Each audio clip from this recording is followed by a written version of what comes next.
যাদেরকে দেওয়া হবে আল্লাহ রাব্বুল আলামিন বলেন মানুষেরা রে আমি আল্লাহ দুইটা জিনিস জান্নাতে দিব। এক নম্বর হলো স্বাস্থ্যের কোনো সমস্যা নাই, আর তোমার ডায়াবেটিস থাকবে না, তোমার বহুমূত্র থাকবে দূরের কথা, বেশি বেশি তুমি পেশাব করতা এটা থাকবে দূরের কথা, তোমার কিন্তু আর মুতই থাকতো না, মুত উঠে যাবে, পায়খানা নাই, সবগুলো হজম হয়ে যাবে, ডেকুর দিলে শেষ হয়ে যাবে, স্বাস্থ্যগত দিক থেকে কোনো দুর্বলতা নাই।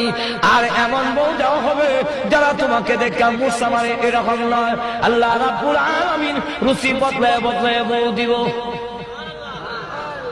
রুচি বদলায় কেমনে? বাগানের ভিতরে যাবে, গিয়া দেখবে বড় আপেল গাছের মধ্যে লটকে রয়েছে, বড়ই হইল।